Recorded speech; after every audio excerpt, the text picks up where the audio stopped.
Welcome into Gamesthetic, episode 244. I'm Alex Light with Sparky3. Hopefully you're having a phenomenal day, whatever day you are listening or watching this show. Back after a little break last week, had some things pop up. I ended up getting deathly sick, and I'm still dealing a little bit of a cough now as well. So I definitely would have had a rough time to try to do that show last week, because boy, how. Let me tell you, that Saturday kicked my ass. But we're back this week just to randomly talk about whatever. And joining with me, I got John. John, buddy, how you doing? We're back this week. I don't know what the hell we're doing. It's like I told you before. It's like I'm a sounding board for you today. Yeah, no, I mean, it's fine. Look, up front for the listeners, this is a very, very weekly wrap-up episode, all right? Because I've been stuck in my brain rot video game this week, so I have not really done a whole lot in that regard, including when I was sick. You've been stuck in your show grind. Yeah, I'm not in a gaming mood. I'm in a show watching mood. Yeah. But last week the break did happen. Some stuff came up, and also I got deathly sick. So it was the best play. It was the best play. You text me, you were like, "You want to do a show?" I'm like, "Yeah, I'm down." You went, "Sweet," or something like that. Yeah. I was like, I mean, I'll do it. I don't know what we're talking about, but I'm almost always down to at least show up. Yeah. Hey, look, on the bright side, next week will be fun. Yeah. Next week's I'm excited for next week. Because next week we've got the Xbox Developer Direct with Forza Horizon 6, Fable, finally, and Reincarnation, which that's the Game Freak game. And then we have the surprise. I already mentioned this. This got leaked via rating boards. We're getting the reveal of the new Life is Strange game. So I'm excited for next week's show. It's gonna be a lot of fun. This week's a big weekly wrap-up show. It's okay though. So it might be a shorter show, which is also fine, because I got some other stuff that I can go do, and so do you. So it's whatever. Not a big deal. But hey, make sure to subscribe to the channel, be a friend, tell a friend. We'll shout out some sponsors later on in the show. It's gonna be us kind of hanging out. Main things, we're gonna kind of give some any sort of hopes we've got for the Developer Direct. Talk about Life is Strange, the reveal kind of coming up, as well as the Highguard situation, because that's really weird. A lot of interesting reports on that. And then the God of War live action castings that have been put out there so far. Kind of some meme stuff happening there. People having fun with it. So we'll go through all that. I guess kind of jumping into things, is there anything that you want to shout out to jump into stuff? Anything of the sorts? It doesn't have to be gaming related. Just literally anything. I don't really think so. Okay. I mean, big shout from me. Hey, at the time of this show's episode tomorrow, big game in the world of football for me with the Chicago Bears. So that's cool. Shout out to the Bears last weekend. I was deathly sick, but you best believe I was still screaming in the house as we beat the Packers. So I had a great time last weekend with that, even though I was very, very sick. It did not feel good at all. So that's cool for me going on outside of the world of gaming. It's the Bears are seasons of W. Seasons of W. If we lose tomorrow, it's all good. Yeah. No, I mean, for me, it's mostly been not really much to shout out. I've just been on a chill session for a couple weeks now. And detoxing, getting ready for the year kind of thing. Yeah. And it's just, sometimes, it's one of those things where it's 2025 was a big year where I just played a lot of games. Yep. And it's been nice to just step away for a little bit before, because this year's gonna start for me in about March. Yeah. And then it hits pretty hard for a little while. Yep. So it's nice to take a little step back when I don't have a whole bunch of stuff going, or to play right off the bat. Yep. Yeah, no, I can get that, because for me, the next game that I'm planning to buy is Resident Evil Requiem, end of February, so basically going into March at that point. So I've kind of got all of January to kind of just relax, play some brain rot, catch up on some games, play some of the games that I got over December and stuff like that. So I've been enjoying that, which actually reminds me, are you doing Gamesthetic Game of the Week, or do you want me to do it again? I don't care. I can come up with some. I wasn't ready for it, but I find some. All right, that's fine. Because I don't know if I want to shout this out or if I want to shout it out for Gamesthetic Game of the Week. I'm trying to figure out, and I have a dilemma in my brain right now. No, I'll take Gamesthetic Game of the Week this week. Okay, I'll take, because there is something I want to shout out. I'll be prepared next week for it. That's fine. I want it this week, because I do want to shout something out for Gamesthetic Game of the Week this week. Something I'm very proud of. So, no, I mean, with everything kind of going on this upcoming week, the first thing I wanted to kind of touch on was this Xbox Developer Direct. It's like what, the 20th? Is it 20th, 22nd? I don't know. Let me go look again. But of course, going through Fable, Forza Horizon 6, and Beast of Reincarnation, just kind of talking about potential hopes for it. For me, man, I want to see Fable like come back to what Fable used to be with like Fable 2. Because Fable 3 was a game. It's like, I mean, it was a game. It's one where I think every Fable fan can. It's one of those where it's like, unless you just have the super nostalgia for Fable 1, right? Fable 2 is where it was like the peak. True. It's like Fable 3 happened, but it's like nobody really cares. Yeah, no one really cares. It's like when people think fondly of Fable, it's either the nostalgia of the first one or typically the second one, because it's like everybody I know that like if we think of Fable, we think of Fable 2. Yeah, correct. That's me. So that's just what I'm hoping for. Is I'm hoping like watching whatever Playground Games, which that's the Forza devs, whatever they come up with, whatever they've been really working on with Fable. I just hope it kind of gives that feeling, because like the one thing I don't want to have happen is I don't want it to like come out and have this big grand reveal, and it is on the 22nd, so next Thursday, and it just be like, oh, that looks like a cool game, but it's not Fable. You know what I mean? Like that's what I don't want to have happen. More than that, I don't want them to finally show it off. Us finally see everything about it and look at it and be like, okay. Yeah, that true. That too. It's one where, more than hoping that it feels like Fable, I just hope that it looks exciting. Yeah, exactly. Because so far it hasn't. So far from what we've seen, it's changed every time, and it hasn't looked exciting any of the times. Yeah, like each time, like the only exciting time for it was the title card first time reveal, when you saw where it's Fable. like, oh, Fable, let's go, and after that, it's been So it's like maybe if they show something and it actually looks exciting, well, maybe then we can start to get interested in it. But until we actually see it, it's one where I'm like, I have little to no faith. Right. Yeah. That's where I'm at too. It's going to be in the Forza engine, everything. So at the very least, or at least especially from what we see in the game, looks pretty. But I just hope whatever they're going to show, however, it's probably going to be like, there's only 3 games right now. There is a rumored 4th game. All like the Xbox insiders are saying there's a rumored 4th game. I don't think it's anything massive, but like, I'm assuming we'll get a good 15 minutes per game. It's like, just show us something exciting. Like, give us some exciting gameplay, some exciting mechanics, and the main thing is deliver the fact that it's called Fable, because like that, that when it comes to certain types of games, certain games like franchise and stuff, I think we can all point out to a game in a franchise where it's like, this game is like fun, this game is good, but this game is not insert property name. You know what I mean? I mean, hell, I'm a great example. Mass Effect Andromeda. If that game wasn't Mass Effect and it was simply called Andromeda or something, whatever, Andromeda, whatever, it was kind of its own standalone thing. But obviously the game did have a lot of like technical issues, like face glitches and stuff. But that game I think would be held in such a higher light.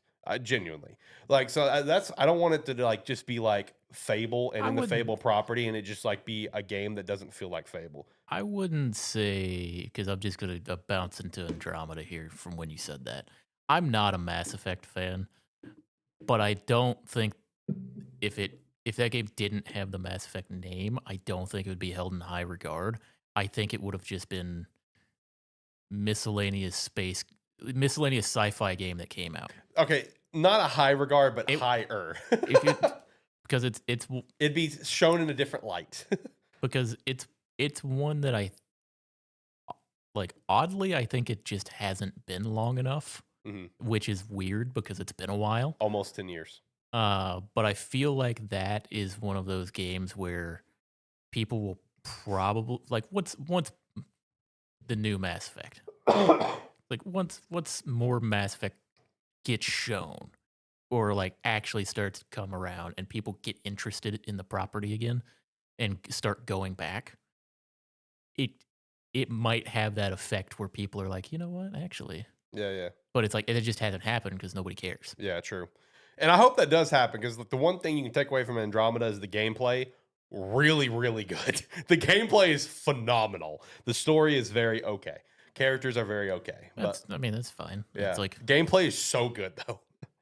I mean, hell, but there's a lot of great games out there that I'm like, I don't know what the story for this game is, or this game doesn't. This game may have a story, I don't know, but it's fun to play. Yeah, exactly, exactly. You know, when it comes to the other games on the developer direct as well, you know, Forza, I'm just excited to see whatever they got cooked up. Forza games are just fun. It's like, I mean, They're fun. Forza games are fun. It's like I've never gotten big into them. It's like Forza 5 is like the one that I like got into a little bit. I played it for like 15, 20 hours, something Yeah. like that. I had a great time while I was playing it, but it's one of those where You'll get your 15 hours and move on. it's kind of like thing. for me, that's a 15-hour game. Yeah, no, That's a that's fun. 15 to 20-hour game because after that, I'm like, I mean, I can keep. I'm not a racing game guy. Yeah, Like yeah. I'm not one to want to play driving games or racing games or like stuff like that. It's like I'm gonna have my little bit of fun with it and I'm gonna move on. Yep. Yep. I mean, I was the same way with Forza Horizon 5. I played my few hours of it. You know, I didn't play 15. I think I played about like 8 hours. I had fun. It was good fun at 8 hours. The one thing I am looking forward to with Forza Horizon 6 is not only like the Japan setting, but like getting in a Forza game like at launch, like jumping in from the start. That's the other thing. It's Yeah. like I think it would probably be more fun at launch. Yeah, so I'm looking forward to that. Like, I mean, I'll have my little bit of fun with it. Now, Beast of Reincarnation, though, that's the one that I'm the most intrigued by with this. You know, even though it's like a Souls-like and that's not normally my thing, but like the thing that I want to see out of this is like, let's see Game Freak really deliver like a high-end experience, right? Because like one thing that kills me still about all of the conversation around Pokemon games and like how bad they are, or how bad they run or look or whatever is just the constant like blaming towards Game Freak that the unanimous like you know industry does, where it's just like it's not strictly Game Freak, guys. There, it's Nintendo, it's the Pokemon Company, it's a timeline that they are forced to follow. It's not just Game Freak's fault. You know, I understand it's the biggest media franchise in the world, but like there is nonstop have to move on to the next project very quickly. So I'm excited to see Game Freak possibly deliver something that they made on their own time frame, their own time schedule, and to like hopefully deliver like a really cool looking game experience. Also, very interesting that like it's slotted in the Xbox Developer Direct. Yeah. I think that's Also, interesting. I was curious looking. I had to look it up because when you said Souls like I don't think it's a Souls like game. Just I, like th- an I think it's action a, RPG I think it's an action RPG that is just flirts with it's it. like it has some elements to it, but it at its core, I think it's more of an action RPG. Okay, all right. Well, that's good then. I'm 'Cause here for it. It'll be close. I think it's more akin to like I guess like a Black Myth would be, where it's like it's a more action oriented, but it's not quite Souls like. But it has that little bit of it has a difficulty. little bit of the DNA to it, Right. but it's its own, like it's still the more action oriented type game. Okay. All right. Well, if that's the case, that's a W. That's a W for me. I'm here for it. You know, I'm looking for again. I'm looking forward to seeing whatever Game Freaks got cooked up because we've seen a little bit. I mean, it looks cool. I don't think it's anything like groundbreaking and earth shattering, but it looks cool. So I was like, I'm looking forward to seeing whatever they've got. I mean, you know, the last developer direct was an absolute banger. So like, I'm excited to see what like this is gonna be a normal January thing. Like, I'm here for that. The only thing I wish is you don't have to tell us everything that's going to be there. So you're hoping for that secret fourth game. I would like to. I prefer to have a surprise in my show. Right.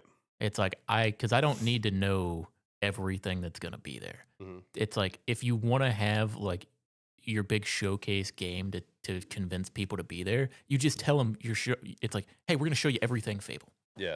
It's like the reason you want to come is, or the reason we're going to pull you in is because we're going to show you everything there is to show you about Fable to make you excited for it. And we'll have some surprises along the way. It's like, just say it like that. Yeah.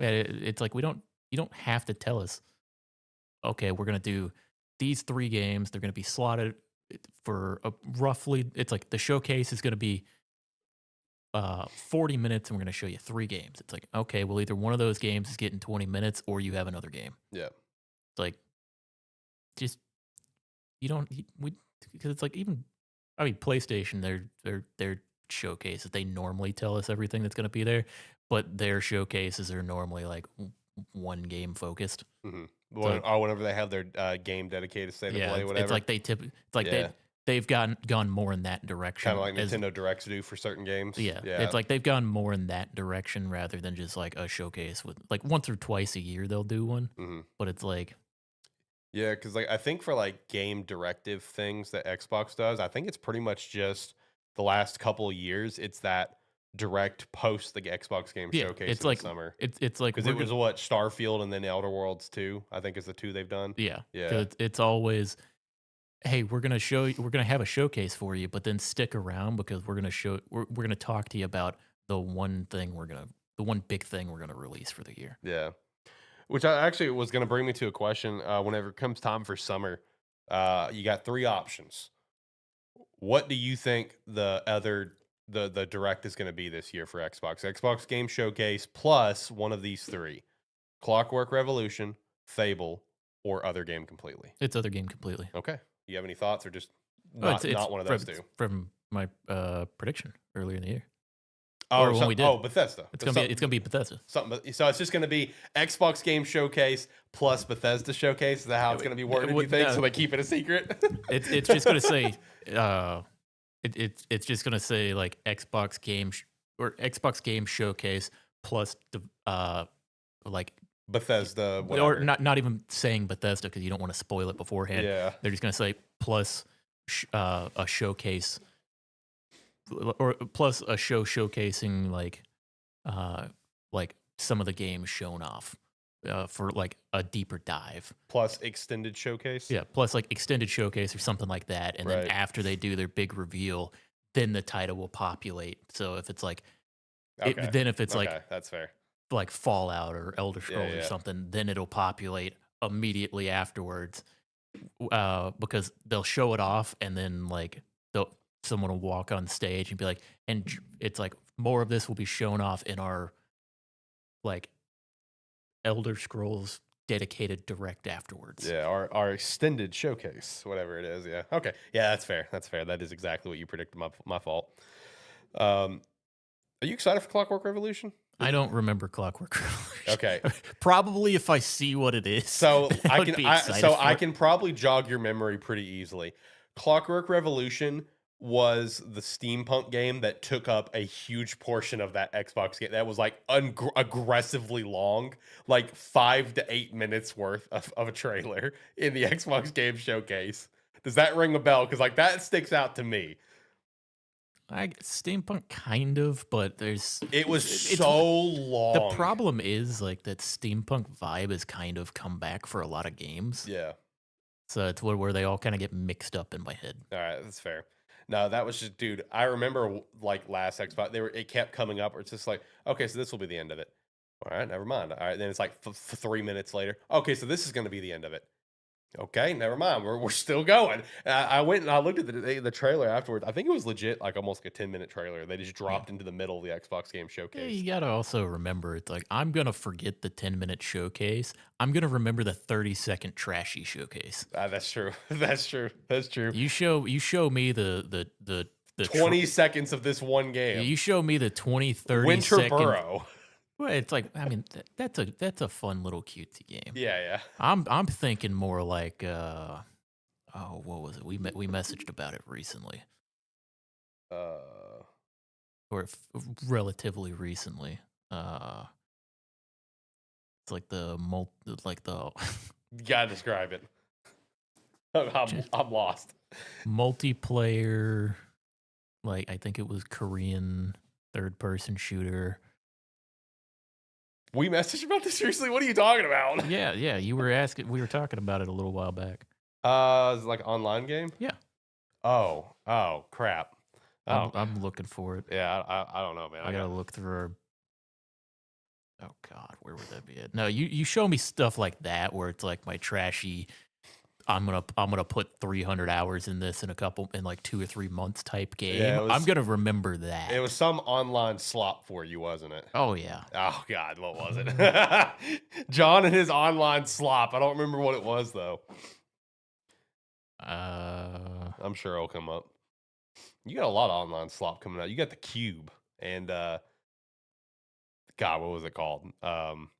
Maybe is this the same game? Actually, hold on. Now I'm thinking, is this the same game? Is like Probably. Cinder City? Yeah. All right. Yeah. So all right. Okay. Yeah. All right. Yeah. We got it. We brought it back. We brought it back. Cinder City. I couldn't remember. I was thinking Scarlet for some reason. Yeah. Cinder City. I remember now. Cinder City. Yeah. You show me some trashy looking stuff like that, and that's gonna stick out in my head. Yeah. Cinder City. I don't remember what the game was called, but man, can I play that trailer in my head? Yeah. Right. Right. You and your online slop. Oh, yeah, you got some good ones to look forward to, man. You got Cinder City and the Cube. I wouldn't say good. Well, you got stuff to look forward to. Oh, I God. love that. Like that's my guilty pleasure type stuff. Like you talk about like your comfort games and that. Man, my comfort game is my terrible online multiplayer MMO type game that I can play for 300 hours and then never think about again. Yeah. I think the closest comparison I've got for that is probably like my sports games, like college football, because I'm currently back on my college football kick. I'm running a dynasty right now and having a lot of fun. And, it's just earlier before you got here, I re-recorded my ranking of every game I played last year. So the way my ranking is set up is I only have 4 games I played last year I legitimately just did not enjoy. And then after that, everything up I enjoyed to some extent. And the bottom 2 of the I enjoyed of some extent is WWE 2K25 and College Football 26. And I literally said for both of them, I don't feel comfortable putting these ever any higher because these are games I'm going to get on, in the WWE's case, play 100 hours of my GM mode, and that's it. And college football, I may play 300 hours, but it's a college football game. It's not that crazy. I might drop 300 hours on this thing, but it's not that crazy of a game. It does not deserve to be higher. Well, it's like whatever every year. It's like I almost never talk about like MLB The Show when it comes out. Yeah. I'll play a couple hundred hours of it. Yeah. And I'll love every moment of it. But I'm never gonna rank it high on my list for any year. Because you don't feel like you can. I mean, you really can. It's just like, I'm sorry. It's just a sports game. It's not anything crazy. It's like I know what I'm getting into. Yeah. Like, look, if they come in like College Football 27 and do some insanely unbelievable, amazing, groundbreaking stuff with Dynasty, they won't. Then, yeah, maybe I can look at it where it's like, oh, I mean, there was a lot of features that made the game a lot better for me, where maybe I might give it the number 10 spot, but nothing higher. Because I do love those games, and I play them for 300 damn hours or plus. But yeah, no, those are some brain rots for me. That's why, like, when I did my ranking, they're at the bottom of the enjoyment list because I can't put them higher. I just can't. Like, they're not anything crazy for games. In terms of also looking forward to games and stuff, though, shout out to the official reveal of the new Life is Strange game this week.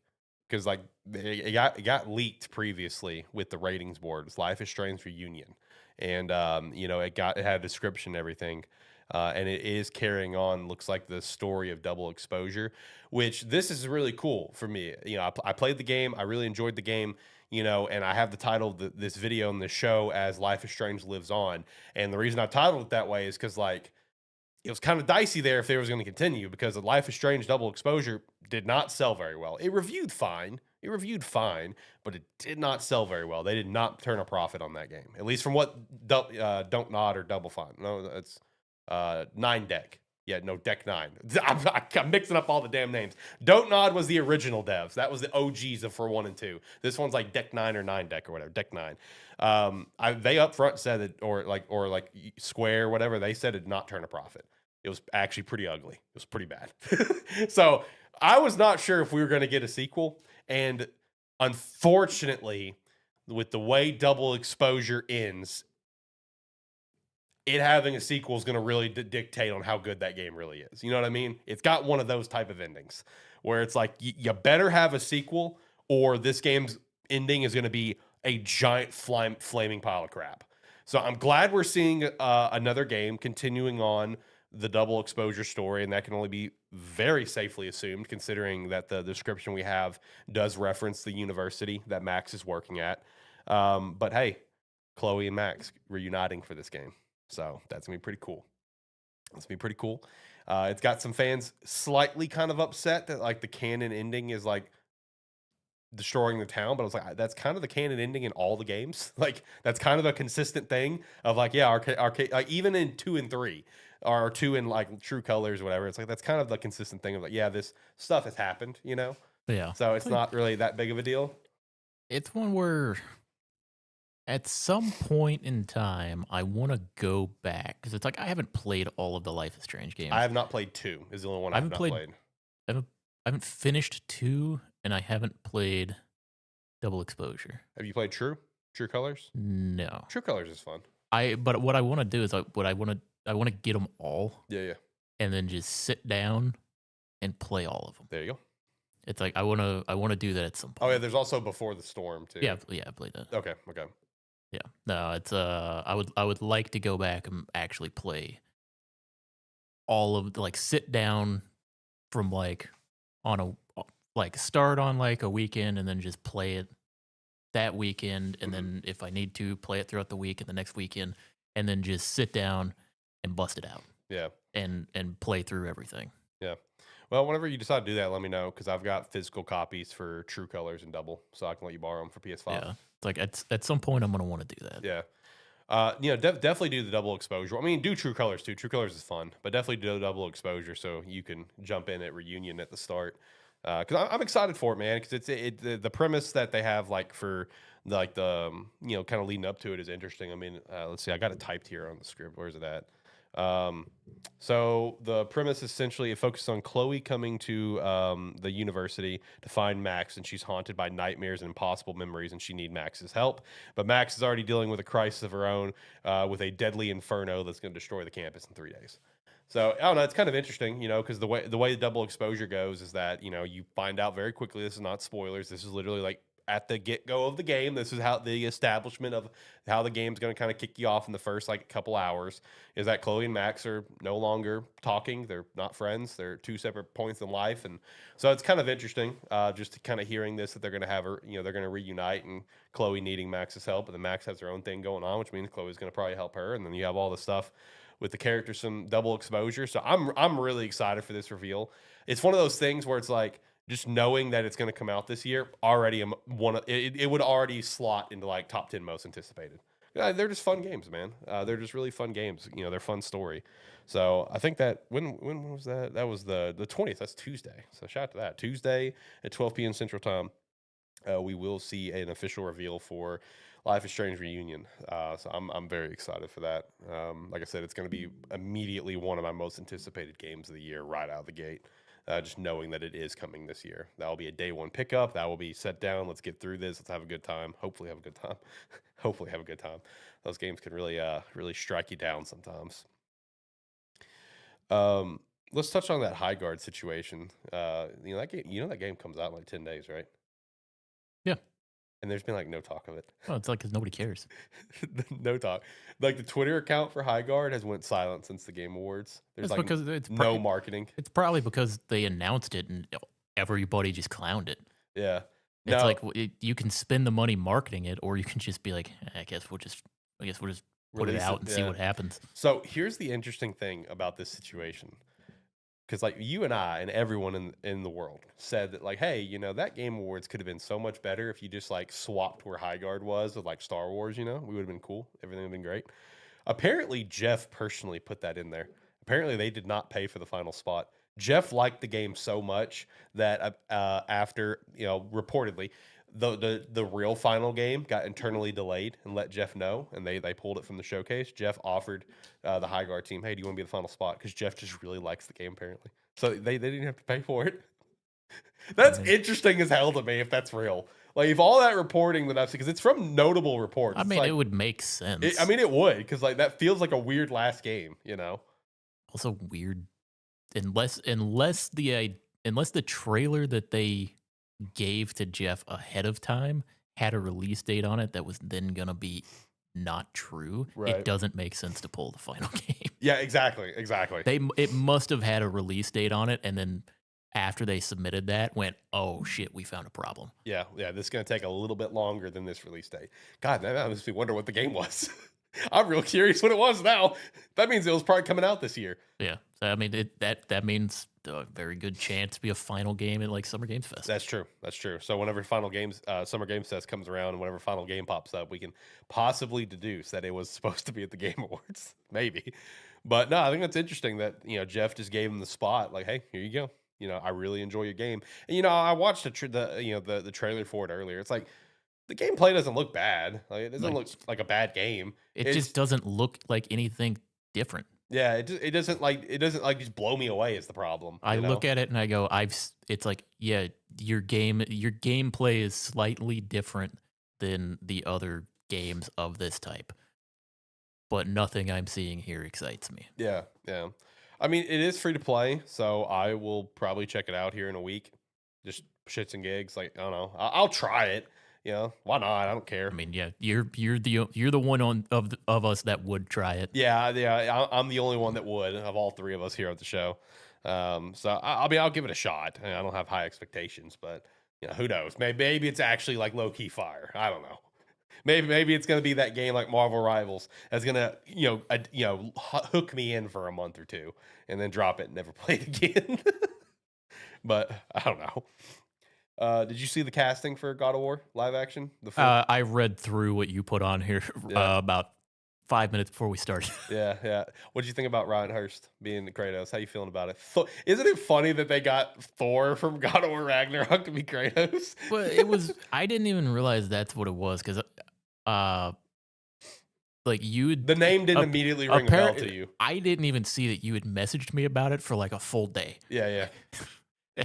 But I had seen it start popping up. I was like, "Who the fuck is this?" I didn't.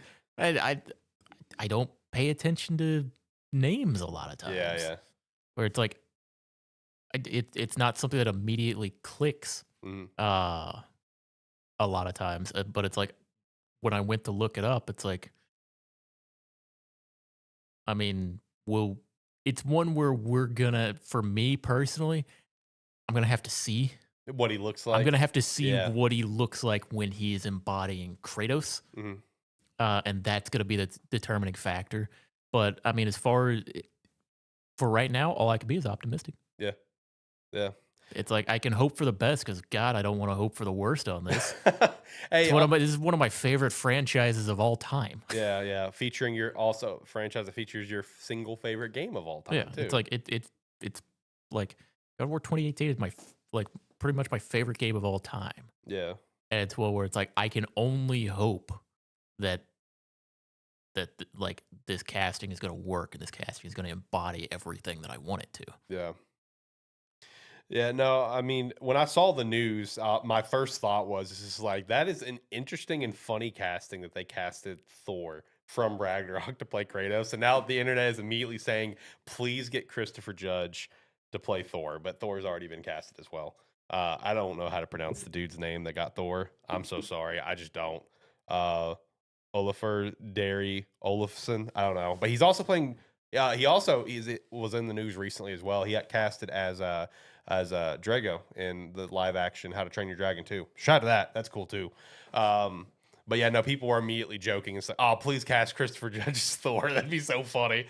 No, the one plus about the casting for Ryan Hurst is like, I feel like you're getting someone who's going to really respect the character in the property since he played Thor and played opposite of Christopher Judge. It's like, I mean, he's been there. He's seen. Yeah. Because it's like being involved with like those games, you're already having to perform the character anyway, not even just like voice acting wise. Yeah, It's like you it's we've talked about it. The motion cap, it's a whole thing too. They're actors all in. It's like it is a full acting process of having to embody the character. So it's like to be in that property already, you have to respect it and take it seriously. Yeah.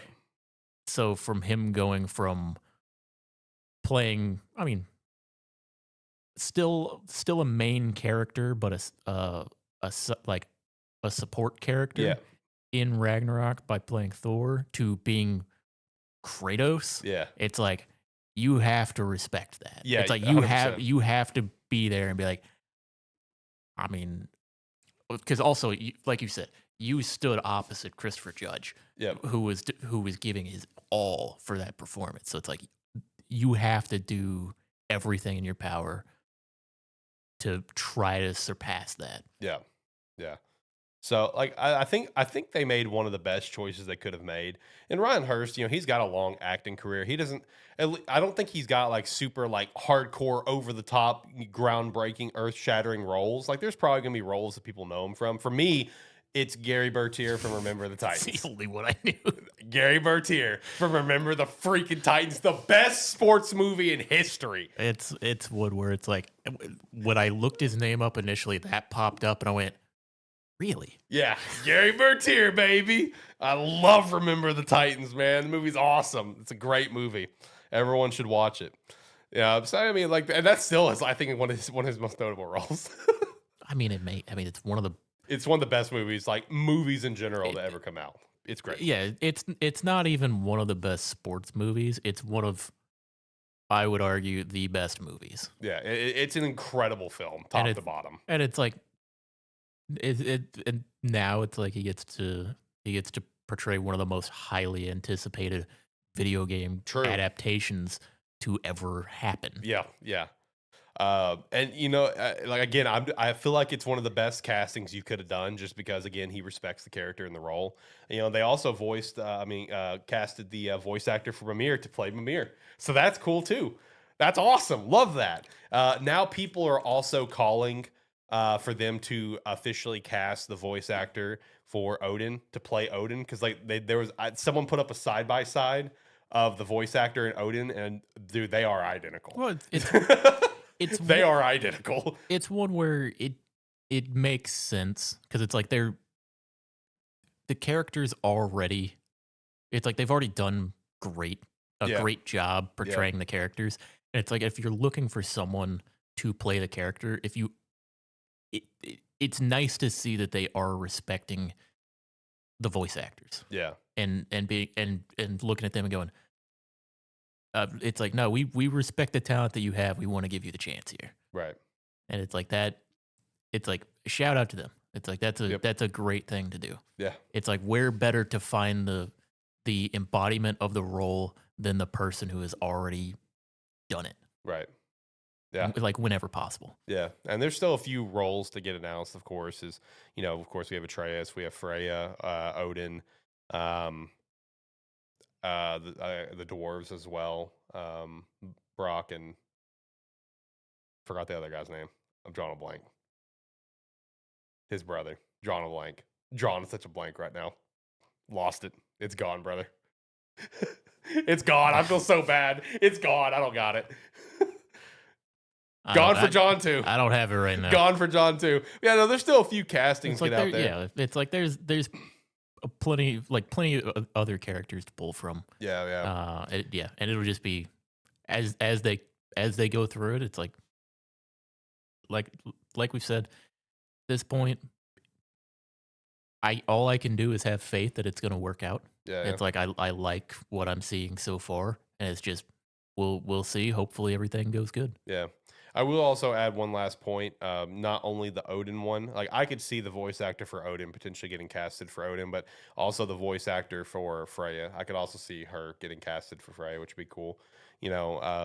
Obviously, I don't think the voice actor for Atreus would get Atreus, just because he's continued to grow up. Yeah, and they're probably going to want to get the right aged actor.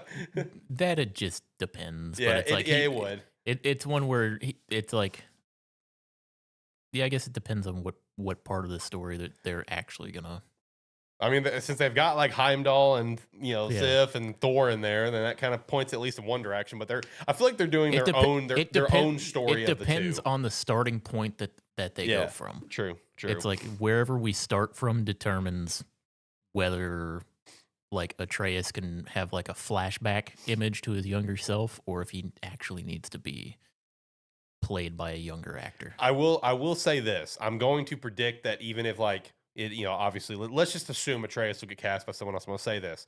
The voice actor for Atreus and Christopher Judge, they will 1000% be in the show at some point. Oh yeah, they will have a cameo. They will have a cameo somewhere. Because that's what these great game adaptations do. They did it for The Last of Us. Both Joel and Ellie, the voice actors Troy Baker and Ashley Johnson, they were both in the show.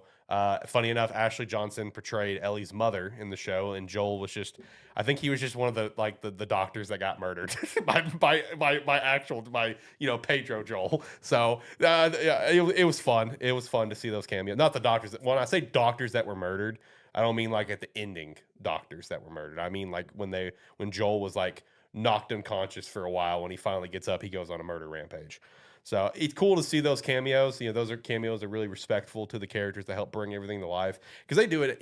That happens all the time, even outside of video game adaptations. I mean, drawing a blank on his name, but the voice actor for Nathan Drake, he was in the Uncharted film. He was chilling. He was chilling on the beach. The one thing I want to see in this God of War show, man, I want at least one flashback scene of old Kratos. Oh yeah, 100%. I want to see old, angry, brutal, standing on top of a mountain shouting at Zeus. Yeah.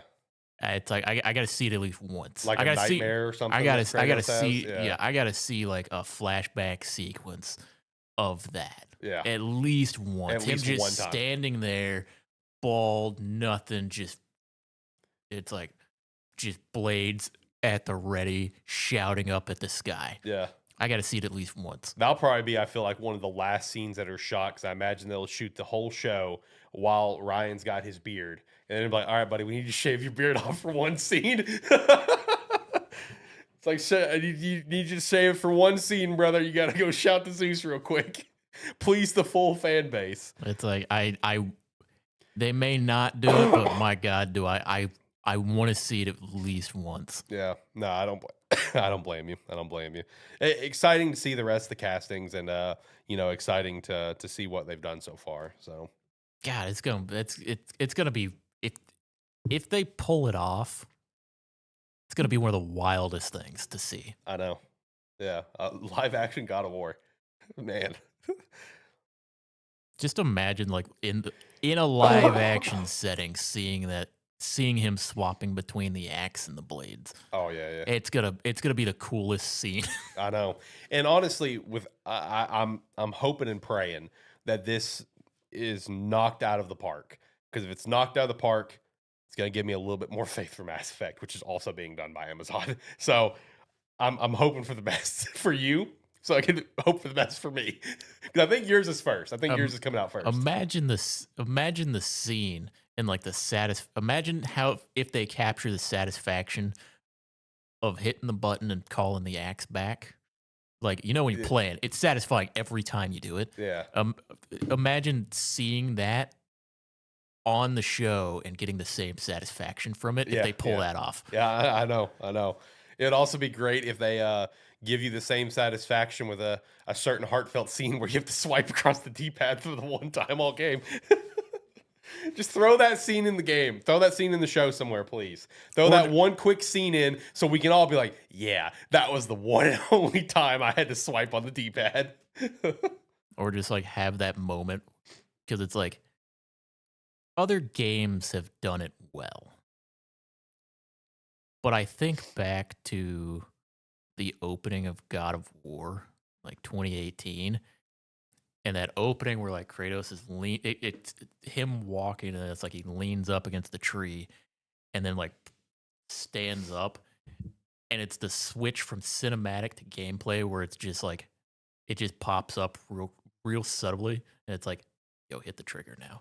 Yeah. And it's like imagine a scene like that where it's like he like walks forward, leans back, and then just like has his hand out there, and just like instinctively like, oh, I gotta hit the right. Yeah, that would hit different. Right. It would. No, like I said, I'm hoping for the absolute best for this show. So far the castings look very promising, so I'm hoping for the best, because that means maybe Mass Effect will be good too. I'm hoping and praying. Let me shout out some stuff. I'm gonna go ahead and shout out some Rogue Energy. Use our referral link down below. Promo code Sparky3 to get 10% off your order, no matter what you're picking up, whether if it's the hydration shield, the energy cans, or tub. Does not matter. Promo code works for all of it. They got a better sale going on. Don't worry about it, man. Don't use our promo code, but if you use the referral link, you're still gonna help out the brand. And also, go over to spark3shop.com, pick up some merch. It's getting a little cold out there. You know, pick up the hoodie we got. Pick up 7 out of 10 is a good game because it is a good game. Pick up the Do Better shirt because we all need to strive to do better. Or maybe one of the hats. And we'd appreciate that extra support as well. All right. Let's speaking of Elder Scrolls that you mentioned earlier, I got some Elder Scrolls 6 stuff for you, just to shout out real quick. So the former writer and lore master, Kurt Coleman, talks about why he left Bethesda. He was with Bethesda for like 20 plus years for context. He was also one of like the co-lead designers for Skyrim. Apparently, Elder Scrolls 6 is supposed to be the next game after Fallout 4. Todd promised him the lead design role on 6, only to find out 11 years later they went with someone else because he just recently left. He left in 2023. The vibe of Bethesda was really different after the Skyrim success. Spoke about how after Fallout 4, instead of going to Elder Scrolls 6, they went to Fallout 76. And then after that, instead of going to Elder Scrolls 6, they went to Starfield. Just making Elder Scrolls 6 just a very, very long process. It says that the main problem at Bethesda started pre-Microsoft deal. As years went on, design leads, including Todd himself, became less hands-on and more like bureaucratic, kind of like behind-the-scenes thing. In the apparently the OG vision that they were working on for Elder Scrolls 6 can be like Empire Strikes Back, featuring like elven supremacists that were the bad guys, and they were going to come out on top, setting up for Elder Scrolls 7. So a lot of interesting tidbits there in this interview that he did. Well, it makes sense that even him just saying like the vibe changed after the success of Skyrim. I mean, it makes sense when you see what's come out since then, because everything that's come out since then has like kind of looked and felt safe. Yeah. And it's one where it's like I don't know if you remember this, but remember back in the Skyrim times, there were like I remember videos and stuff where they would have times where they would just let people work on whatever, and if it was and it's like if they thought it was good enough, they'd just put it in the game. Yeah. And it's like that's how a lot of the stuff for Skyrim got put in the game. Like one of the DLCs, for Skyrim, remember, was have your own house. Yeah. That was one of those things that somebody just worked on for an afternoon and was like, here's my idea. Oh, cool. Yeah. And then it's like stuff like that got put in. So a lot of the stuff that made it feel special back then was just they would give people like a Friday and be like, just create something. Yeah. Create something. If we like it, we'll put it in. And it's like they achieved crazy success, and then now it's like, okay, well we gotta be safe in our approach. We have to release something that hopefully everybody likes. They try to appeal to everybody, and by doing that, nobody cares. Mm-hmm. Yeah, no, I mean, and that's definitely been how it's felt, for a while, and hopefully Elder Scrolls 6 can kind of bring back that feeling. It needs to. That's like the same level of like anticipation as like what GTA 6 was, or is, to an extent. I know obviously GTA 6 is going to probably eclipse that, but to an extent, it's kind of the same level. So it's like hopefully Elder Scrolls 6 has that feeling where it's not safe and it's like they're really ambitious with it. Because like even Starfield for the longest time felt like just like a safe game, and I thought it was okay. It's gotten better apparently. I have yet to go back to it. I have heard that it's gotten better, but from what I had played of it, I was like, I have zero interest in going back to it. Yeah. It was what I thought it was going to be. Yeah. Oh my God, you nailed it so hard on the head. It was exactly what I expected it to be, which was a generic Bethesda space game. Yeah. I remember still putting out that short of you talking about that and your prediction, and you just taking it on the shins in the comments, and all for you just to be right. I mean, it's just where it's like Bethesda is not the company to do anything bold and innovative anymore. Yeah. It's like they have their formula and they're going to stick to it. And their formula is Skyrim, but somehow like less innovative. Right.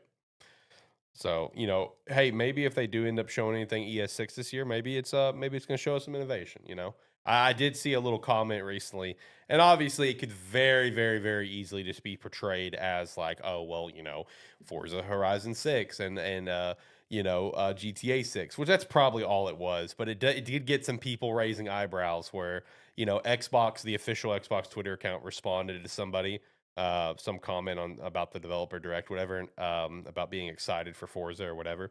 And Xbox's account said it's a big year for games with the number 6. That's all they said, or something along those lines. People started looking at that like, are you secretly teasing that we're going to find out more about Elder Scrolls this year? Is that what you're doing right now? Like, I know it's Forza Horizon 6 and GTA 6 this year, but are you low key trying to tell us something? So maybe your prediction's going to be spot on.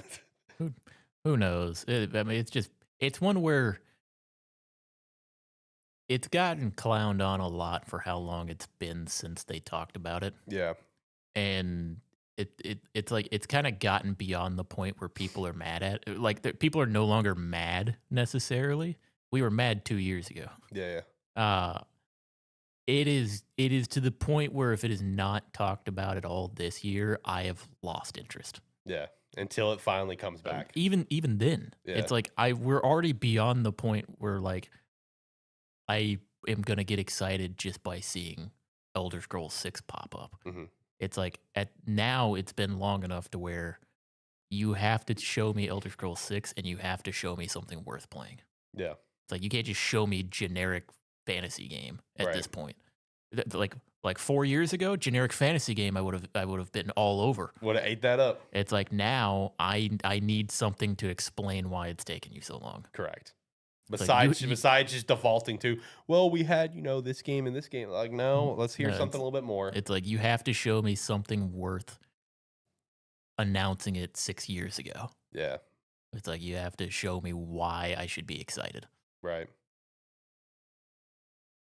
No, I agree. And hopefully if it comes out where it's just like Xbox Game Showcase and it has no tagline, all right, there's red flags. Something's coming. Something's big. Or if it comes with the Xbox Game Showcase plus Extended Showcase, some wording like that that's not around a game, or simply they're going to flat out tell you Xbox Game Showcase plus Bethesda Showcase, and hey, we are about to get something big. If it's any of those three, we're about to get something big. If it pops up like that, I'm gonna be getting excited because I'm gonna be thinking I called some shit. Yeah, right. If it's anything else, if it's Xbox Game Showcase plus Fable Showcase or plus Clockwork Revolution, all right, well, we're not getting shit this year. But if it's anything of those three, just simply Xbox Game Showcase, nothing else. Xbox Game Showcase plus Bethesda. Xbox Game Showcase plus Extended Showcase. I would say the plus Bethesda is the least likely option. I would say if it pops up, I would be expecting to see Xbox Game Showcase plus like or plus whatever direct, like miscellaneous direct afterwards or showcase afterwards or something like that. Right. Then I'm gonna be like, am I on some shit here? Yeah, it's like, oh man, did I hit something? Am I actually doing good this year? Yeah, no, don't worry. I'll make sure to circle back to that prediction if we end up calling it. I'll make sure to highlight that. It's like previously on Gamesthetic. Like this was on, January 3rd of this year. Nailed that one to a T. Hopefully that happens. Yeah, hopefully that's the ideal path. That was probably like that was my long shot of the year. Yeah, I know. Which actually reminds me, I'm gonna post it tomorrow. I was gonna post the video of just that Bethesda part. I cut it up this week since we had the break last week. I cut up some stuff from the last episode as well. So I'll post that tomorrow. Your Bethesda thoughts. So it'll be somewhat fresh after this episode. Next thing I have is some maybe possible Exodus red flags. People that are excited for Exodus, like myself included, are getting a little nervous. James Olin, he has stepped down as the game director, but he has saying the project was in a good spot, even though the game kept getting delayed. I don't know. Stepping down as the game director is kind of sus. I'm getting a little nervous. This game's supposed to come out early next year. I'm really excited for it. It feels like a low-key, like Mass Effect successor, spiritual successor in an extent, like heavy inspiration. Getting a little nervous. I'm getting a little nervous. So are other people excited for it. So I'm gonna hope for the best here. Nintendo, Microsoft, and Sony, they put out a nice little joint statement talking about improving player safety across all platforms. Kind of cool to see all three of them come together for one big statement, though. I mean, it's good to see somebody saying something about it. Yeah, I know. There's a lot of things that I think we can all agree needs to be improved. I know one thing that I would love to see is definitely the way to, like, I guess, filter certain types of games and stuff. Because, like, I'm tired of like getting on the Switch eShop and like trying to look at some nice discounted games, and all I find is like hentai games. It's like, dude, come on. Like I want to. It's hard to filter out even on platforms where you have the option to filter them out. Like Steam, Like right? Steam, I have every option to filter those type of games out, Right. selected, and they still show up. Yeah. It's like They get in there somehow, man. They weasel their way in. Nearly impossible to get them out of there. But yeah, it's one where I feel like those types of games should not show up at all unless you're specifically searching for them. Yeah. Yeah. You know, and I can definitely understand, you know, the element aside of like, let's just even go back to Nintendo. Like, that's obviously such a family oriented platform. I understand why they're on the platform, because it's like, you know, you want to allow like all types of games on your services, right? But like, I think Nintendo especially needs to find They should a way. never be on the front page. Yeah, it should never be on the front page. It's something that, you know, It should be under. It should have to be a flag that you select and not available to view by default. Right. And that's obviously just one side of player Yeah. safety. There's a lot of elements that, you know, this joint statement was about. That's just the first one that I thought of. You know, where it's like, oh, great. So when I go look at, you know, discounts on games under the Switch eShop, maybe one day I won't see just 1,000 hentai games. You know, that'd be great. That'd be cool. Shimigo Tensei co-creator, he is set to reveal a new school RPG on the 29th. So that should be exciting for people that are in, you know, that love like the Persona games and everything of the sort. Yeah, there was some sort of trailer that came out for it too. I mean, it looked interesting with the kind of the art styles. It was a quick little tidbit kind of thing.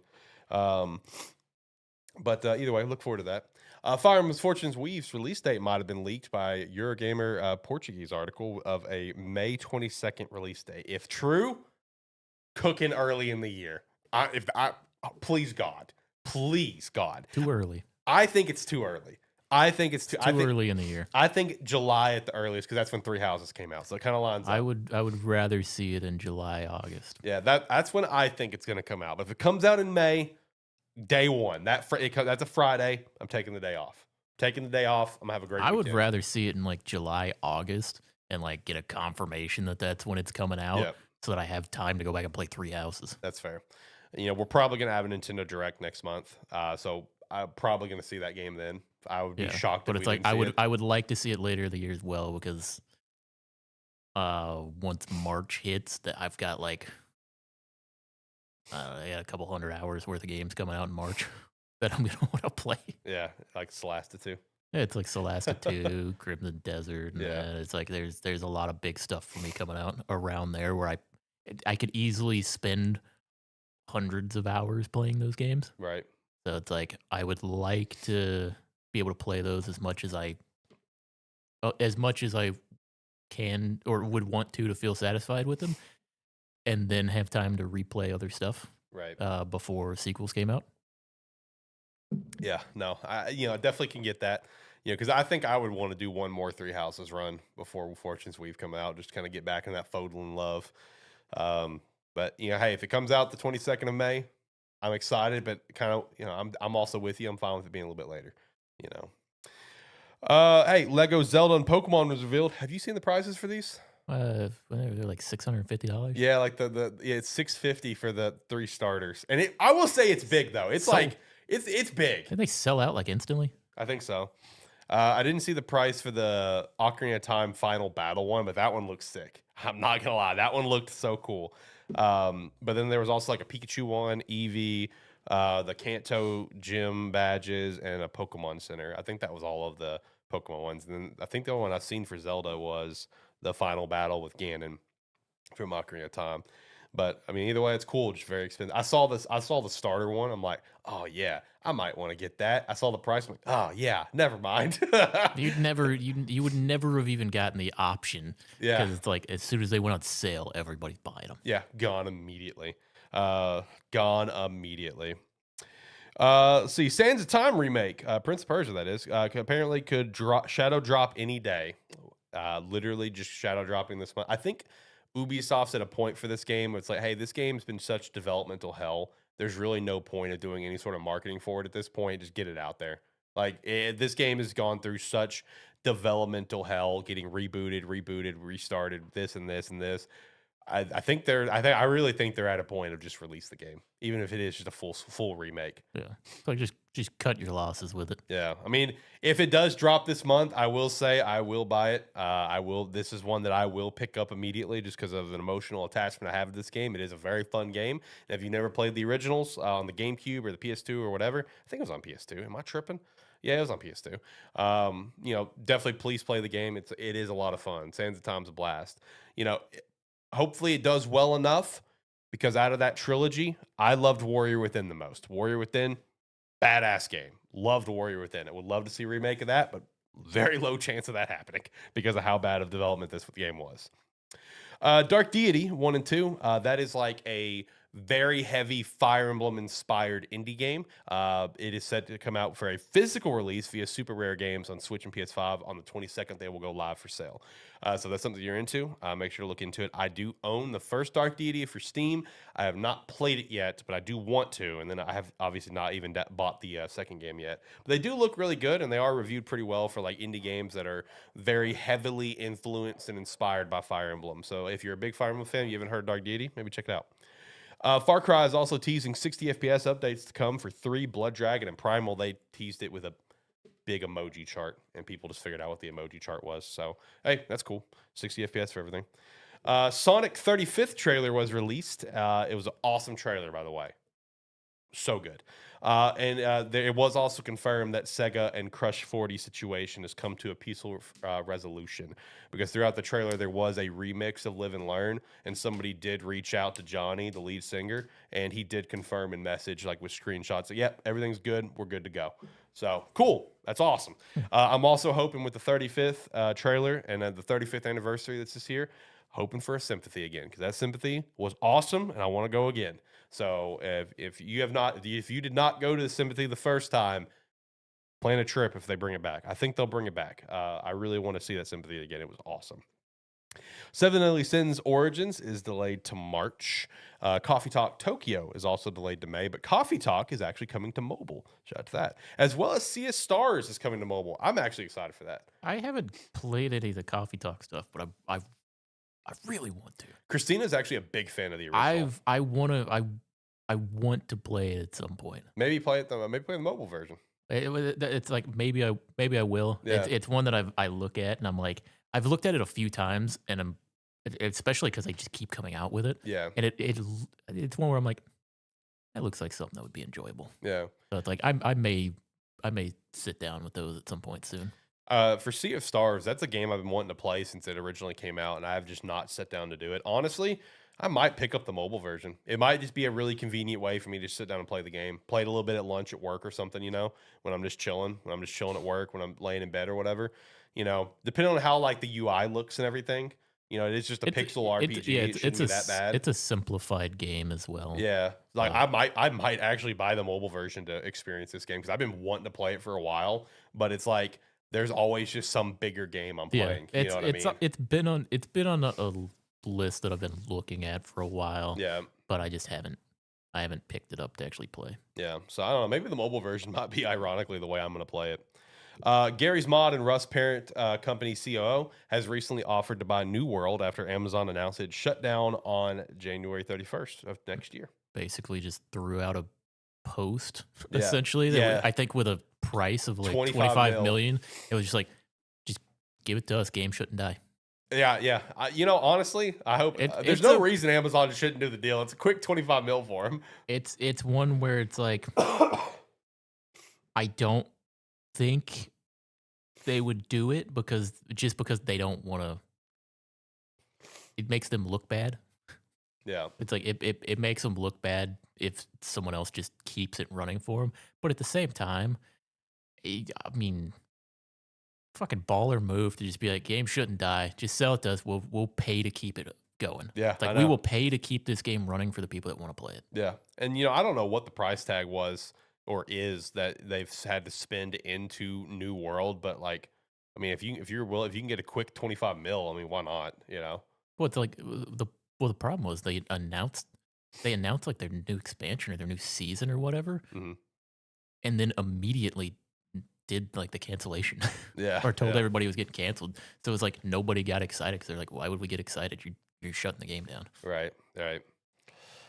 Let's see. 100 Line has officially confirmed and revealed that the game is actually 2 games in 1. To a lot of discourse on that. And I can understand the discourse on fans because like a lot of fans' stance on this is like, hey, that's like one of the coolest things about the game is that like if you're going into it and you don't know what it is, like that's like a really cool reveal to like beat the game on the 100 days, get a cliffhanger, and then find out that there's another. I know we talk about it on the show, like, hey, like once you finish the first 100 days, that's when the game opens up, is how we've always talked about it. But I can understand where people are like, I don't know if I don't really like the fact that you revealed that it's 2 games in 1. You know what I mean? I understand it's been almost a year since the game came out. I guess it depends on the phrasing of it. Mhm. If they just say the game is 2 games in 1, They did. yeah. Well, that's what I'm saying. If the phrasing is just, yeah, I mean, 100 Line is basically 2 games in 1, 2 games for the price of 1. You can, if as long as they don't go into any more detail than that, you can explain that off super easily. Yeah. Because you can look at it and be like, well, yeah, you could break it down by like the gameplay elements almost. Be like, yeah, it's like part of the game is like visual novel, part of the game is strategy gameplay. Yeah. Or it's like part of the game is this, part of the game is that. You don't have to tell them, oh yeah, you play the game to this point, and then and then it's a spider web. Yeah. So, okay, the exact messaging they put out, I don't know if they flat out said, oh, the hundreds of routes kind of thing, whatever, even though it was kind of clear. That's been all of the marketing. I mean, like But everybody said it. they did flat out put up the images side by side of 100 Line Last Defense Academy 1 and 100 Line Last Defense Academy 2. They flat out put that out. And that's where it's just like, all right, come on. But I don't think they went into full details. They just put out like, hey, it's actually 2 games in 1. You know, you do this and you get 100 Line Defense 2 or whatever. So it's like, I don't know. Why was that even an announcement? Like the game sold well. It's not like you have to push to sell the game more, you know? You didn't go bankrupt. Like, well, it's a weird thing. I mean, it's a weird thing, but it's also one where, yeah, I mean, the game eventually sold well enough. It may also just be a thing because they want, you know, it is such a huge time sink of a game. They want it's one where I don't see the harm really in looking at it and being like, it's like we might as well put some more information out there about it because there's probably people looking at it and it's like these days, especially almost a year after a game comes out, I may not buy a game without looking up a little bit about the game. Yeah. And if you're looking up about the game and you hear people talking about, because any research you do on this game, you're going to hear about 75 different routes somebody's done or 75 different endings somebody's had, and you're going to go, what the fuck? Yeah, exactly. It's like, and then you're going to want to know a little more about that. So it's like, for some people, that's the draw. Or hearing that there's two different versions of the game, essentially, that's good. It's like, yeah, that's going to turn a lot of people away, but some people that are just going to get intrigued by that. Right. And you know, that was me. I was the one of the psychopaths. Like, that sounds intriguing. Let's go. And that's why I still love the game. And I still want to sit down and continue doing some more runs because I want to see what other wild routes you can possibly take the game in. So next up, Eidos Montreal is apparently developing an unannounced quadruple A game in Unreal Engine 5. Oh, buddy. The second quadruple A game out there alongside the critically acclaimed Skull and Bones. Can't wait to see how this is going to flop, especially behind the unbelievably, incredibly always optimized Unreal Engine 5. This doesn't tell me that this is going to be a massive commercial flop at all. Everything I just read tells me this is going to be a massive success. Jesus Christ. I don't know why any company would put quadruple A unless they were just making fun. Yeah, that's what I thought too. I was like, is that actually a term we're using seriously? It's like they have to be doing that and then producing a double A game. Right. And just shoot, like, taking the piss. Yeah, exactly. Like that, if it's not that, then they fucked up. Yeah. CM Punk is confirmed to headline the WWE 2K26 showcase mode. The 3 of us will not play because we'll be playing my GM mode.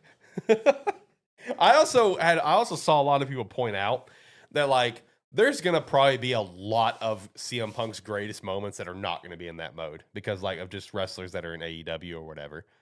Like, CM Punk's cash in with Alberto Del Rio, ECW championship, stuff like that. Like, it's just not going to be in there just because it's like, it can't, just because of, conflicts or whatever. So I was like, oh, that's a good point. There's a lot of great CM Punk moments that will not be in that, but there's also a lot of other great CM Punk moments that will be in that. I mean, I'm not going to play it though. I wouldn't. I love CM Punk to death, but I'm not playing it. I wouldn't play it. Yeah. It's my GM mode or nothing. Yeah. It's like I don't buy WWE 2K25 or 26 to play the game. Yeah, we play my GM mode. Like I buy it to play like my GM or something like that. It's like I don't play the normal game. God, my GM mode is so my GM mode could legit be like a standalone game. Like as a standalone, like cheap spin-off, fun little game. Like, it totally could. Yeah. Like that's why I buy the game. I don't buy it to play. I care less about the actual gameplay. True. Look, I'll get on there and I'll play my 100 hours of my GM mode and get off, and I'll enjoy all those 100 hours. Yep. Great time. Also, rip Anthem. Officially dead. Servers went offline. Rest in peace. What could have been? The funniest thing about it was, did you see the fact that after they announced it, you couldn't actually download the game? Yeah, I know.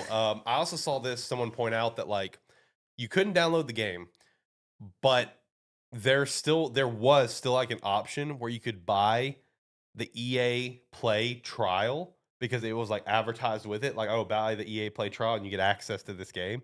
Like that was still on there after the game went down. I was like, that's weird. Like nobody uses the EA Play thing anyway, so no, it's like they don't. They haven't updated it since Anthem came out. I want to know who out there actually has an EA Play subscription on its own without. Like you don't have Game Pass, because if you have Game Pass, you have access to EA Play. I want to know who's got EA Play on its own. Please tell me. Please enlighten me. I want to know who's got the Ubisoft Plus subscription. Please tell me. I want to know, because that also comes with Game Pass. I want to know who has these things. I want to know subscriber numbers. Damn it. Oh, it's probably just the people that were on PC, because it's got to be low numbers, though. Because it's one where, especially the Ubisoft one, I don't know about, the EA one did it as well, where I don't know if they still do it. I would hope they still don't do it. But years ago, they would, like, if you bought a game that used EA, or if you bought an EA game on Steam, or you bought like a Ubisoft game on Steam, right, they required you to download the like associative launcher, and you would launch it through Steam, but that would just launch the launcher, and then you had to download it and play it through the launcher itself. So there's probably people that just had that, kept the launcher installed, and then just ended up using that for certain games, and then just was like, fuck it, I'm already here. Yeah. Yeah, like I said, it's probably really low numbers, though. But no, that's probably the best case scenario. It'd have to be only PC players. So, I don't know. Like I said, if you just get Game Pass, you get access to both of them. They're all on Game Pass. Game Pass is honestly still a really good deal. Like, even for, I'm $30 is getting up there. But, I mean, even for $30, like, it's still honestly a really good deal. I'd say mostly, like, if you're, like, if there's a lot of games in there that you have not like played or whatever, I think it's a great deal. If it's like a lot of stuff that you've played and you're just kind of there for the new releases, then it's still a solid deal. It's one where I don't have, because I used to have Game Pass Ultimate, and I would always keep Game Pass Ultimate. Yeah, I got it right now. I do not have Game Pass Ultimate anymore. Yeah. I only carry PC Game Pass. Downside of PC Game Pass does not have all Game Pass games. Right. It's like there's a bunch of games that are on Game Pass but not available on PC Game Pass, which kind of sucks. Yeah. But it is what it is. It's like PC Game Pass is like $16 instead of $30. Mm-hmm. So I'm like, I'll carry it. It's like I'll carry the PC version of it and not worry about it outside of that. And then just hope that anything that I want to play is actually coming to PC, or like the PC version. Right. That's fair. Oh, sorry. But no, I mean, I get that. I mean, like, especially in your case, like, the only time you ever even consider Ultimate is when there's a slate of stuff coming out. Yeah, because there are large periods of time where like I would get We've had, I would get Game Pass for like 2.5 months mm, and then cancel it just because there would be like 4 games coming out that I wanted to play. yeah, and there has been a lot of droughts too. So like, there comes a point where it's fair to get rid of them. I don't know. I keep mine year round, but I just buy the cards, so I only pay it 3 or 6 months at a time. Like, I'll buy a couple 6 months cards, and I loaded up right before the price officially went up, so I got it at the old price for a couple cards. So I'm good until April, and then once April rolls around, I gotta decide. Okay, do I want to? Do I go ahead and just do it because like maybe this is coming out, or do I get another card? I got to figure that out. That's an April. That's an April Alex problem. That's Yeah. not a current Alex problem. I'm gonna keep enjoying Game Pass right now. You got any other things to shout out? I don't think so. Okay. All that's left is Gamestead Game of the Week, which I will be taking this one again. Yep. You seem pretty excited about it. I am, and I'm excited about it for a certain reason. And I got to say, I wanted to wait on this, but the unfortunate problem is I don't know when that dude's coming back. I don't know when that dude's coming back, Zach, the other co-host of the show. So for today's Game of the Week, this is going to kind of be a two-parter because it's going to be Game of the Week. Because I will say, yes, it is Game of the Week. 1000%. It's something you should go try out and play. But it's also going to be a little bit of a game review at the same time because the time has come after years of memes. Your boy has played Alan Wake, and it is Game of the Week. I knew you were doing that. Yeah, let's go. I finally played it. No, so I didn't tell you guys, one of the games that I got for Christmas was Alan Wake 2 that has Alan Wake Remastered, and I kept that one close to the chest. And I was like, I'm going to play this. I'm going to hit him with it at Game of the Week. So it's kind of a mix because you should go play it. I mean, I'll go ahead and establish that. You should play it, but it's also a little bit of a game review as well. First and foremost, I'm very excited for Alan Wake 2, especially in the theme that it kind of goes. But for Alan Wake 1, this one's more like an action adventure that's more got that creepy tone to it, where it's basically fight with light. You're battling the darkness throughout the game with all these taken characters and basically trapped within, trying to free your wife, Alice, who was taken by this darkness, and this town is also just kind of being engulfed with this darkness. And this is like kind of a known thing to certain characters, as well as just like, what the hell is happening? Like, where it's kind of questioning, is Alan actually a psychopath? Is he crazy? Is all in his head? Or is this actually happening? No, all this shit's actually happening because, like, his friend Barry Wheeler, who is hilarious, he gets involved. He can see it. The sheriff of the town, she gets involved. She can see it. It's a whole thing going down. The game starts off with Alan as a critically acclaimed author, but he has like this writer's block. So him and his wife Alice go on this nice little vacation. Turns out the vacation is a legit vacation, but also designed to be like, she kind of tricked him in to go to therapy, which I don't think you should ever do that to anyone, by the way. But yeah, it was kind of tricking him to go to therapy, essentially, like going to this, like, basically this therapist that helps with creative people get over blocks and like surprise them with this old school typewriter and stuff. He gets mad, storms out, she screams, he runs back up into the house. Then she's now underwater. He jumps in the water. He blacks out. When he wakes up, he's driving a car and he drives off a cliff. So it immediately throws you into, okay, there's a lot happening. What's happening? I don't know. And as the game goes on, it is designed in like a TV show, like episodic fashion. So you do go through these multiple episodes. You do have like recaps of the previous episode, etc. And just kind of unraveling as the game goes on. One thing that I really consistently appreciated about it, and it's something I've always appreciated from afar, seeing it with, trailers, seeing it with reviews, and I mean, even having them, like even them memeing about it at the Game Awards, is I enjoy the consistent, like, narrative of it, where it's like the whole time Alan is narrating himself in the game, where the whole time it feels like that, to an extent, it feels like you're almost experiencing the game as if it already happened, kind of thing. And he's kind of telling the story. Like, oh, yeah, oh, kids, this is what happened to me all these years ago. It kind of gives that vibe of where throughout the game, it's like Alan is like speaking, it's just like, as you're playing, you hear Alan says like, oh, yeah, it's like, if I can get to this light, everything will be fine. Oh, well, I just had to figure out what's going on with this. I had to get to Barry as soon as possible. Like, it's you're telling the story as it goes. And as you go through the game, you can pick up the different pages of the manuscript and kind of figure out as the story continues to progress.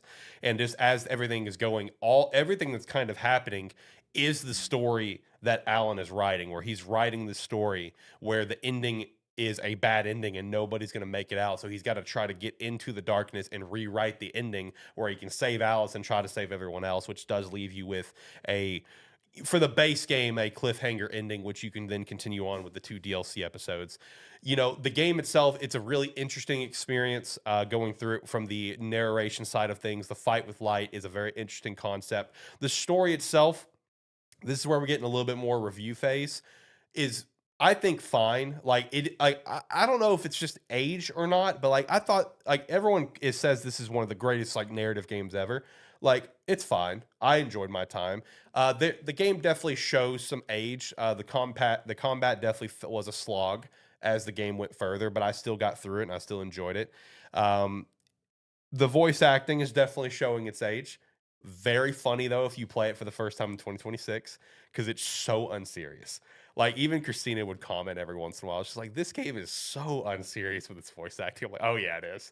Oh yeah, it is. It is so over the top and so like monotoned at times, or it is interesting with the voice acting approach." So, like, it was funny for me, but it did kind of take away some elements for me where I was able to appreciate it from a comedic standpoint, but not where it feels super serious to the situation. You know, because it's like, it almost feels like it's like you're just yelling to yell and not yelling with passion behind it. You know, you get what I'm saying? Yeah. So it was kind of off-putting sometimes, but it was funny. Again, the combat was not the greatest. It was interesting for a little while. It does become kind of a slog as the game goes on, but the story is fun. You know, as you unravel everything going on, as well as unravel a little bit of the story with another character of the past that kind of went through a lot of the same stuff that you went through. That kind of gets depicted in the later chapters as well, the later episodes. You know, all again with the sole purpose of trying to save your wife, Alice. And you know, I will say I have not actually done the 2 DLC episodes yet, and I did kind of read some reviews that apparently they add some entirely new gameplay mechanics to those. So that's cool. I'll go check that out before I start Alan Wake 2. But it was a fun time. I will say, for me personally, Alan Wake is one of the greatest examples of a solid 7, maybe 8 out of 10 game. Like it's right down the middle. This was a good game that I recommend, but it's not. Maybe if I would have played this when it came out on the 360, I might have a different opinion, and it might be like, oh yeah, this is a 10 out of 10 banger. You know, I don't know. You know, playing in 2026, I still really enjoyed myself. I will say I'm very excited for 2. Because of the direction that the 2 kind of goes into, because 1 is more that action adventure, while 2 is more like that survival horror. So I'm really excited to play 2, because 2 is the whole reason why I wanted to get this monkey off my back. This 5-year plus meme that I'm going to play this game, and I never did. I didn't realize it had gotten that long until Jack pointed that out to me last year. It's like, Alex, I found a video from 5 years ago where we're still memeing on you about this. So I'm glad I got the monkey off my back. It was one of those, playing the game was more side of obligation of that meme, and I really want to play 2. Like I am, like, even before I decided I want to try to get my hands on this game soon. I've been excited for 2 for a while. 2 looks like so much fun. So I had to get the monkey off my back of, all right, I gotta get this game out of the way so I can hop over to the second one, as well as tell the boys that I finally did it. Took a little too long. Not much to brag about, but I finally did it. Alan Wake, Gamestetic Game of the Week. It is fun. Go play it. Now it's my time to steal your thunder on Mass Effect. Yeah, I know. Yeah, now it's your time to step up and randomly play Mass Effect and not tell me. Maybe I've already played it. Possibly. I mean, I beat Alan Wake like 2 weeks ago, and I'm 2 or 3 weeks ago. I'm keeping that. I kept that one close to the chest. I was waiting for the right time, and I'm like, oh, you know what? Let's go ahead and do it. I'll have to send it to Zach. Hey, let me just put it this way. It's been downloaded on my computer for a while. Oh, there we go. It's progress, baby. We're getting there. I've had it downloaded and ready to go for a while. Oh, let's go. We're getting there. We're almost there. We're almost there. Oh, God. All right, let's hit the music and let's get out of here. All right. Like, comment, subscribe, all that jazz. And if you like what you saw with us here, we do these live streams every Saturday about 6 p.m. Central Time, so you can come check us out then. Yeah, and we'll be back next week where we'll be talking about the Xbox Developer Direct featuring Fable, Forza, and Beast of Reincarnation, which I'm very excited for, to see what Fable is going to be, as well as Beast of Reincarnation, and of course, New Life is Strange reveal. Excited to talk about that. And whatever else we got going on this week. I might buy one game before next week. I might buy an indie horror game and check that out this week. We'll see. So yeah, make sure to stop by and also check out some Rogue Energy with the referral link, promo code Sparky3. Or go to sparky3shop.com. Join the Discord. Check out the Patreon if you want to support us further. We appreciate that extra support. Have a good one. Bye.